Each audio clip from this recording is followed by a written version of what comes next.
सोने और चांदी को लेकर आज चर्चा करेंगे, लेकिन अपडेट के साथ साथ ये भी बात करेंगे। दरअसल दो अलग अलग रिपोर्ट के हवाले से हम आपको बताने वाले हैं कि सोने और चांदी में ये हो क्या रहा है। ख़ास तौर पर चांदी में इस गिरावट की वजह क्या है, 1980 से इसकी तुलना क्यों की जा रही है, इसके अलावा आज क्या स्थिति है वो तो अपडेट में हम बात कर लेंगे। दो अलग अलग रिपोर्ट हैं, क्यों ये स्थिति बनती है और आखिर इसको समझने में ये नाकामी कहाँ आ रही है। चूँकि दो अलग अलग रिपोर्ट होंगी तो हो सकता है कुछ कॉमन पॉइंट्स भी निकल कर आए, लेकिन इस वक्त ताज़ा अपडेट क्या है, प्राइस को लेकर अपडेट क्या है वो आपको बता दें। सोने चांदी के दाम में फिर 6 फरवरी को भी गिरावट दर्ज हुई है और Indian Boolean and jewellers association IBJA, कौन सा, फिजिकल खरीदारी सोने की, मैं आपको बार बार ये क्लियर करता हूँ, उसके हिसाब से देखा जाए तो चांदी की कीमत 13,155 रुपये और गिर गई है। 2,41,184 रुपये प्रति किलो पर चांदी है। पहले इसकी कीमत थी 2,54,000। 2 दिन में 41,000 रुपये चांदी में गिरावट आई है। 10 ग्राम 24 कैरेट सोने का भाव 1,013 रुपये कम होकर 1,51,000 रुपये पर आया है। इससे पहले ये 1,52,502 पर था। ठीक, 2 दिन में 6,669 रुपये की कमी, 669 की कमी सोने में आई है। सराफा बाजार में जो 29 जनवरी था 1,76,121, ये ऑल टाइम हाई रिकॉर्ड जो बना था वो हम आपको बता रहे हैं कब बना था, 29 जनवरी को। तब के बाद से लगातार यही चल रहा है। तब रेट पहुंचे थे 1,76,121 सोने का, 3,85,000, 3.25 लाख से भी 10,000 ऊपर ये चांदी पहुंची थी। ऑल टाइम हाई ये था। और उसके बाद जो गिरावट है वो लगातार इसी तरह से बनी हुई है। 6 फरवरी सोने की कीमत की बात कर ली जाए, 14 कैरेट का सोना 88,000 से थोड़ा ज़्यादा, 18 कैरेट 1,13,000, 22 कैरेट 1,38,000, 24 कैरेट 1,51,000। ये 10 ग्राम के हिसाब से मैं आपको बता रहा हूँ। 18 कैरेट हो गया, 14 कैरेट हो गया, 22 कैरेट हो गया, 24 कैरेट हो गया। अलग अलग शहरों में इसके अलग अलग दाम है। कुछ शहरों के दाम मैं आपको बता देता हूँ। मुंबई 1,52,350, रायपुर 1,52,350, अहमदाबाद 1,52,000, दिल्ली 1,52,500, कोलकाता 1,52,350, भोपाल 1,52,400 और चेन्नई में 460, थोड़ा सा ज़्यादा। ये ताज़ा हमने आपको डिटेल्स बता दी हैं। तो 3 दिन में चांदी 1.5 लाख रुपए गिरी थी शुरुआत के जो दिन थे। अब सवाल ये है कि सोने चांदी के दाम समझ क्यों नहीं आ रहे हैं, एक्सपर्ट्स को कैसे देख रहे हैं और एक्सपर्ट निवेशकों को क्या सलाह दे रहे हैं। दो अलग अलग रिपोर्ट के हवाले से हम पूरी बातचीत करेंगे। पहले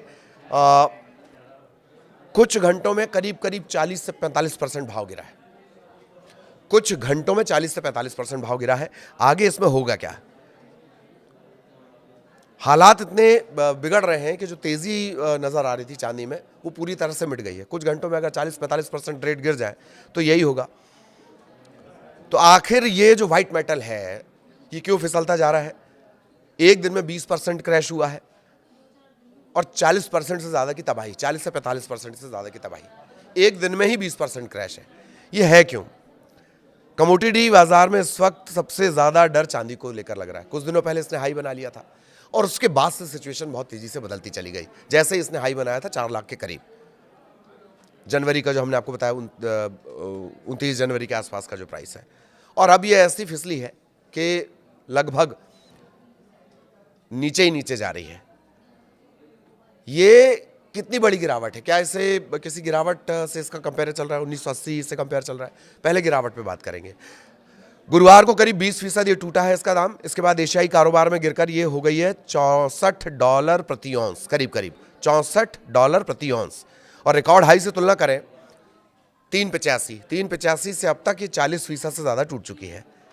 पिछले महीने तेज़ी आई वो पूरी ख़त्म हो गई। जनवरी वाले मंथ की तेज़ी पूरी ख़त्म हो चुकी है, ये मानकर चलिए। तो अचानक ऐसा क्या हुआ कि बाजार एकदम धड़ाम हो गया?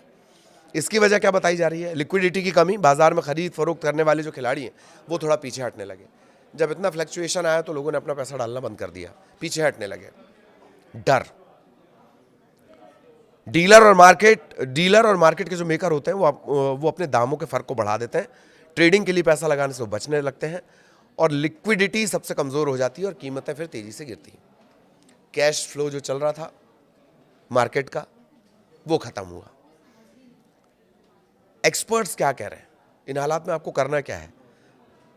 ये तो हम बता ही देते हैं आपको कि धैर्य रखना है आपको। प्राइस करेक्शन होंगे।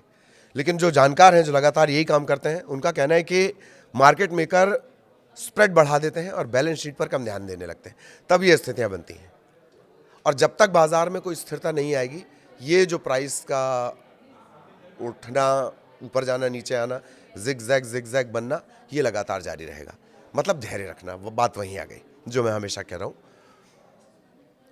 और वजह क्या थी कि अचानक से जनवरी के महीने में इतना बूमा बूम हुआ था?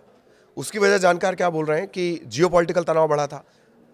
अमेरिका के बयान, ईरान के बयान, रूस यूक्रेन का चल ही रहा है मामला, चीन से सट्टेबाजी वाली खरीदारी भी तेज हो गई थी और इसी वजह से निवेशकों ने भारी मात्रा में जो ETF और कॉल ऑप्शन के जरिए चांदी और सोने में पोजीशन बना ली। ज़्यादा खरीदारी होने लगी तो प्राइस एकदम भक्क से हाई ऊपर चलेगा, रॉकेट की तरह। हाँ, एक बात है कि सोना जो है वो चांदी की तरह दबाव में है या नहीं है, इसको लेकर क्या कहा जा रहा है। सोने पर दबाव तो बना रहता है, लेकिन उतने बुरे हालात नहीं बनते जैसे चांदी के बनते हैं। सोने का बाजार ज़्यादा बड़ा है, ज़्यादा लिक्विड है, यही वजह से कि तेज़ बिकवाली भी अगर उसमें हो जाए, बिक्री भी अगर होने लगे, तो फर्क बहुत ज़्यादा नहीं आता। लेकिन चांदी के साथ ऐसा नहीं है। कई बड़े बैंक, एसेट मैनेजर अभी भी लंबे समय से सोने को लेकर अपना पॉजिटिव नज़रिया रखे हुए हैं। सेफ हेवन जिसको बोलते हैं ना, उस हिसाब से वो अभी भी उन्हें लगता है कि नहीं, सोना है। सोने पे उतना दबाव नहीं है जितना चांदी पर है मार्केट के हिसाब से। और लंबे समय में सोना $6,000 प्रति औंस तक जा सकता है। ये किसका कहना है? जो बड़े बड़े फंड मैनेजर हैं वो ये कह रहे हैं। और अभी जो थोड़ी बहुत तेज़ी आ रही है, कभी तेज़ी आती है, कभी डाउनफॉल आता है, प्राइस गिर जाते हैं, फिर चढ़ते हैं, फिर गिरते हैं, बाजार जो चल रहा है उसको लेकर ये कहा जा रहा है कि स्पॉट सिल्वर करीब 2.8% गिरकर $68.96 प्रति औंस के आसपास है। सोना करीब 0.7% फिसला है, $4,775 प्रति औंस है। प्लेटिनम और पैलेडियम, इनमें भी कमी आई है, जिंक में भी कमी आई है, कॉपर में भी जो कॉपर के प्राइस है उनमें वो भी डाउन हुए। तो डॉलर की मजबूती भी कीमती मेटल्स पर दबाव बढ़ा रही है। डॉलर का इंडेक्स इस हफ्ते मजबूती दिखा रहा है। जो प्राइस आप बोल रहे हैं कि सवाल क्या था कि जो प्राइस कभी नीचे जाते हैं, कभी ऊपर आते हैं, उसकी वजह क्या है? उसकी वजह ये है, रणनीति चांदी को लेकर क्या हो। रणनीति चांदी को लेकर होनी क्या चाहिए आपकी? अगर आपने चांदी में निवेश किया हो, किसी भी तरह से किया हो, फिजिकली अगर आपने निवेश किया तो उसका मार्केट तो एकदम अलग हो जाता है। लेकिन अगर आपने ETF वगैरह में कर रखा है, वायदा बाजार में कर रखा है, शेयर मार्केट के थ्रू कर रखा है, तब जब तक स्थिरता नहीं आएगी इस तरह के तेज झटके लगेंगे। शॉर्ट टर्म निवेशक इससे बचें।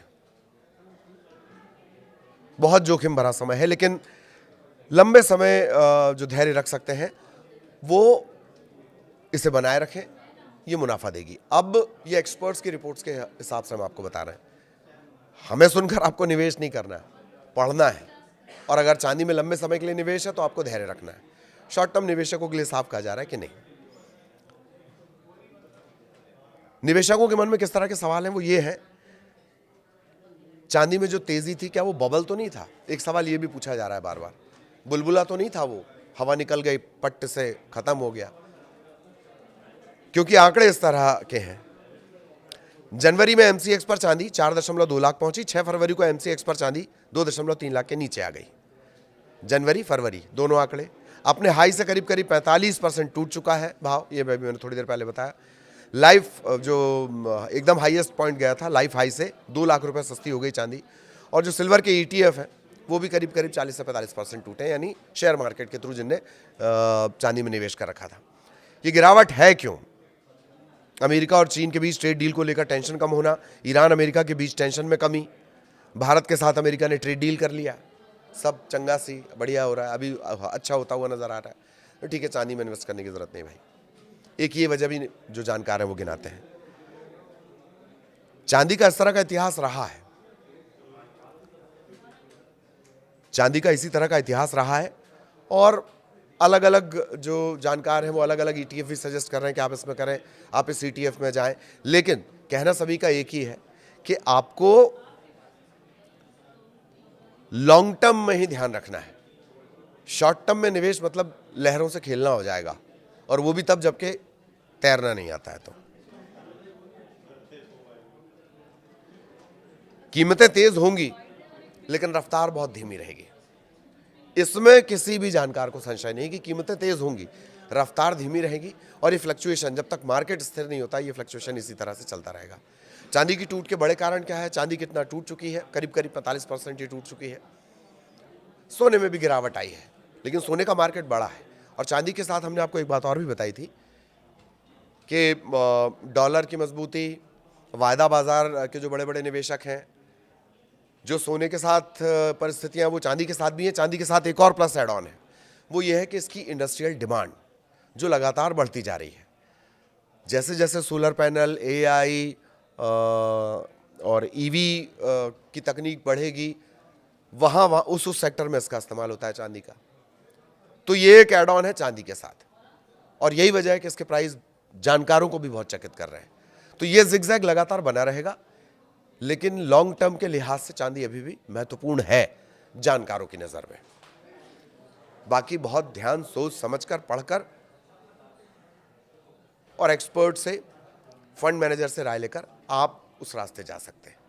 सोने चांदी की क्या स्थिति है वो भी हमने आपको बता दी, आगे भी इसका अपडेट देंगे। नमस्कार।